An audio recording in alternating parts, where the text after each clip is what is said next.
Samedi 1er mars 2014, au sommaire du Grand Show de l'Info cette semaine, après 19 ans de droite, la gauche espère reconquérir Avignon après des difficultés pour l'UMP à surmonter la retraite anticipée de la maire sortante. Manifestations et grogne en Afrique du Sud à l'approche des élections, le pays est secoué par des manifestations violentes. Est-ce grave? Nous le verrons. En Syrie, le conflit devient de plus en plus difficile pour les journalistes. Et puis comme chaque semaine, ce sera le récap.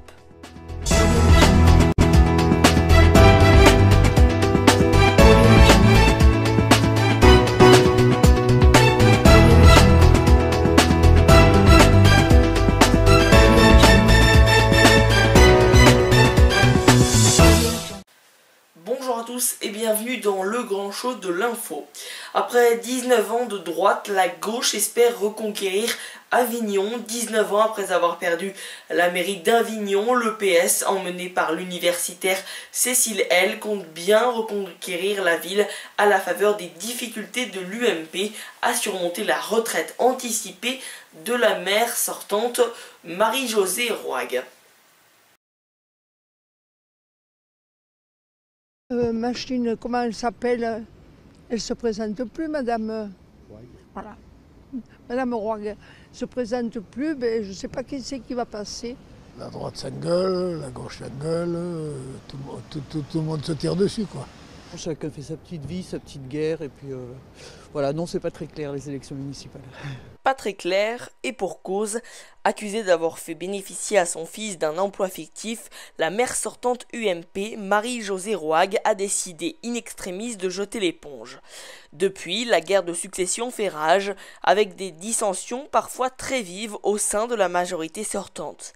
Mais Bernard Chosgros, le candidat UMP, fait mine de ne rien voir. Ce chef d'entreprise, nouveau venu en politique, préfère se concentrer sur l'avenir, quitte à écorner un peu l'héritage de la maire sortante qui a régné ici pendant 19 ans. C'est une ville qui souffre, 33% de logements sociaux, 2/3 des gens qui ne paient pas l'impôt. D'accord, en gros, je crois 12 000 personnes qui bénéficient de banque alimentaire sur le territoire du Grand Avignon, c'est énorme. Un taux de chômage dans certains quartiers qui est 2 fois plus élevé que la moyenne nationale. Oui, donc il faut se retrousser les manches et travailler. À gauche, la candidate socialiste Cécile L espère surtout jouer la carte du changement réclamée par nombre d'Avignonnais. L'ex-députée a réuni autour d'elle une bonne partie de la gauche et devrait pouvoir compter sur le ralliement au deuxième tour du front de gauche. Mais l'universitaire devra faire oublier l'impopularité du gouvernement. On n'est pas dans le troisième tour des élections présidentielles là aujourd'hui, il ne faut pas se tromper d'élection quoi. Là l'élection qui va avoir lieu les 23 et 30 mars, c'est pour choisir le devenir d'Avignon pour les 6 prochaines années. Et moi de ce que je ressens en tout cas chez les Avignonnaises et les Avignonnais, c'est qu'il y a une volonté de changement dans leur ville. La volonté de changement, c'est aussi sur quoi mise le candidat de Rassemblement Bleu Marine, un énarque parachuté tout droit venu de la mairie de Levallois de Patrick Balkany.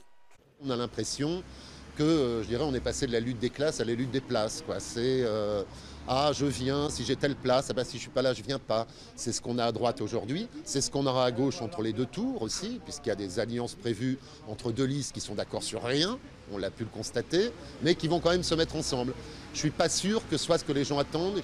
En 2008, l'UMP l'avait emporté de justesse dans un classique duel droite-gauche, mais cette fois-ci, l'extrême droite devrait pouvoir se maintenir au deuxième tour, une triangulaire qui pourrait bien faire basculer à gauche la cité des papes. Manifestations et grogne en Afrique du Sud à l'approche des élections générales du 7 mai 2014. L'Afrique du Sud est secouée par de nombreuses manifestations.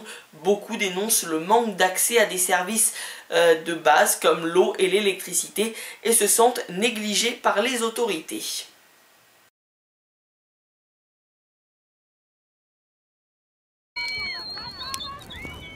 Le township de Hebron, près de Pretoria, qui s'embrase. À l'approche des élections générales du 7 mai, l'Afrique du Sud est secouée par des manifestations violentes.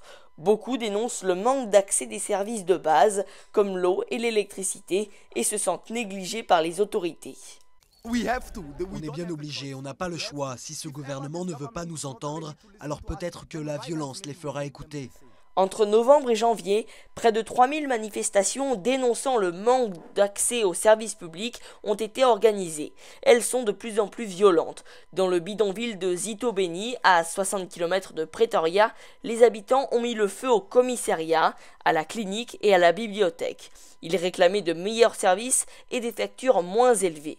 La police a répondu avec force. Elle a tué une dizaine de manifestants depuis le début de l'année, ce qui n'a pas manqué de faire monter encore la colère. Quand je vois mes frères ramasser des pierres et les jeter sur la police, ça me donne envie de les aider. C'est ce que je fais car eux, ils ne nous aident pas. De plus, le rand, la devise nationale, est à son plus bas depuis 2008 et l'industrie minière est paralysée par des grèves. Le président Jacob Zuma a été vivement critiqué pour avoir fait rénover sa propriété aux frais des contribuables pour 20 millions de dollars. Autant dire que l'ANC, le parti de Nelson Mandela, au pouvoir depuis la fin de l'apartheid, est mis au défi. Ils sont très inquiets car avant même l'explosion de ces grèves concernant les services publics, ils craignaient une baisse de leur popularité, en tout cas dans certaines régions. Je crois que nous allons assister à l'une des élections les plus âprement disputées de ces 20 dernières années. Malgré cela, l'ANC semble assurée de remporter ces élections. La principale formation d'opposition, l'Alliance démocratique, est perçue comme trop blanche. Elle a récemment essuyé un important revers quand elle a échoué à rallier une figure influente de la lutte anti-apartheid. Le parti de Julius Malema, l'ex-dirigeant de la jeunesse de l'ANC, a gagné du terrain dans les townships, mais Malema risque la prison pour fraude fiscale. On ne dit pas qu'on n'a pas besoin de l'ANC. L'ANC, ce sont les gens qui ont libéré les Sud-Africains de l'apartheid. Mais les dirigeants actuels de l'ANC ne sont pas là pour surmonter les erreurs du passé, ils sont là juste pour profiter. Début février, des heurts ont éclaté entre des militants de l'ANC et des manifestants de l'Alliance démocratique. Cela ne présage rien de bon pour l'Afrique du Sud qui organise ses premières élections depuis le décès de Nelson Mandela, l'homme qui a incarné la réconciliation et l'unité sud-africaine. En Syrie, le conflit devient de plus en plus difficile pour les journalistes. Selon Reporters sans frontières, 27 d'entre eux sont morts en couvrant le conflit syrien qui a démarré en mars 2011. Résultat, de plus en plus de médias couvrent cette guerre à distance et sans correspondant. Adib est un photographe et vidéaste syrien.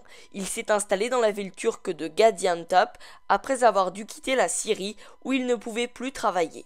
Au début de la révolte contre le président Bachar al-Assad, il a été arrêté 2 fois par le régime.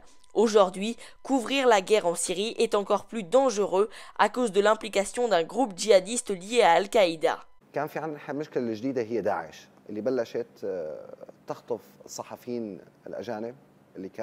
Le nouveau problème, c'est l'EIL. Ils ont commencé par enlever des journalistes étrangers qui couvraient la révolution. Ensuite, ils ont enlevé des journalistes syriens. Et maintenant, ils tuent directement les journalistes. Selon Reporters sans frontières, 27 journalistes sont morts en couvrant le conflit depuis qu'il a démarré en mars 2011. Des journalistes syriens et étrangers, dont la correspondante du Sunday Times, Marie Colvin. Les enlèvements sont aussi une menace.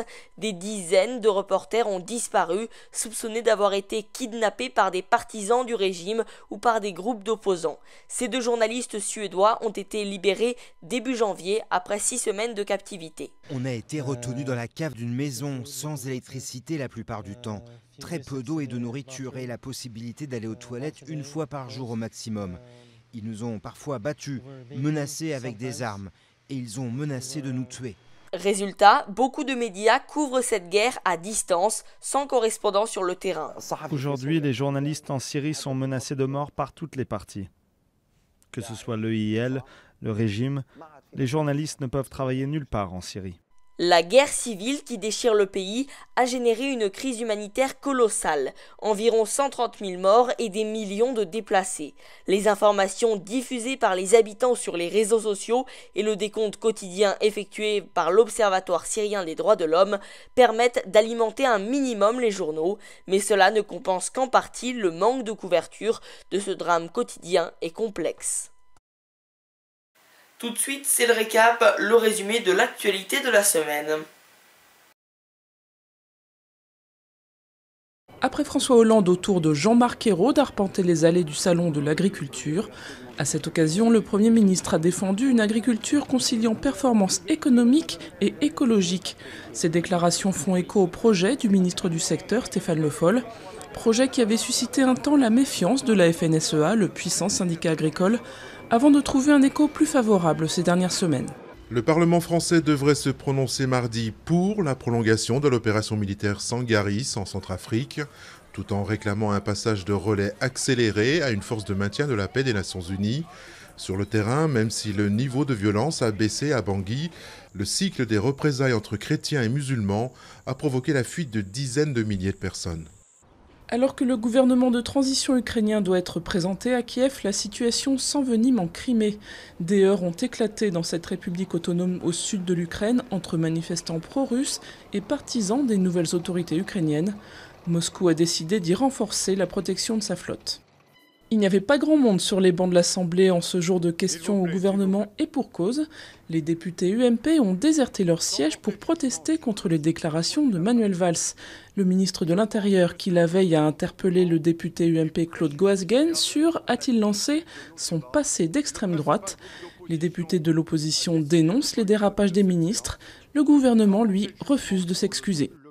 Voici le nouvel homme fort de l'Ukraine, le leader pro-européen Arseniy Yatsenyuk a été désigné Premier ministre d'un pays au bord du gouffre.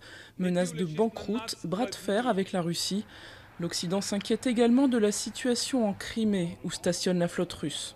Soupçonné de surfacturation, Jean-François Copé va porter plainte.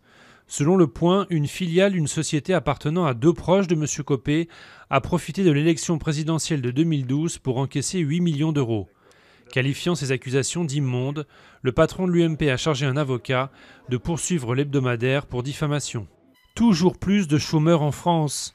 Un nouveau record a été atteint en janvier avec 3,3 millions de demandeurs d'emploi sans aucune activité et 4,9 millions du jamais vu pour ceux qui exercent une petite activité. Après son échec en 2013, le gouvernement fixe maintenant fin 2014 pour faire reculer le chômage. Première apparition publique pour Viktor Yanukovych. Le président déchu affirme ne pas avoir été renversé et promet de poursuivre la lutte pour l'avenir de l'Ukraine. Yanukovych s'est exprimé depuis la Russie qui lui assure sa sécurité. Le gouvernement de transition accuse de son côté Moscou d'invasion en Crimée. Des hommes armés sont apparus sur plusieurs sites stratégiques de la péninsule russophone. Éviter toute tentation de partition de la Centrafrique, c'est ce qu'a fixé comme impératif François Hollande. En visite à Bangui, le président a salué l'action des soldats français, dont les effectifs ont été portés à 2000 hommes. C'est la fin de cette émission, merci à tous et toutes de nous avoir suivis. Rendez-vous samedi prochain pour une nouvelle édition du Grand Show de l'Info. Excellente semaine à tous.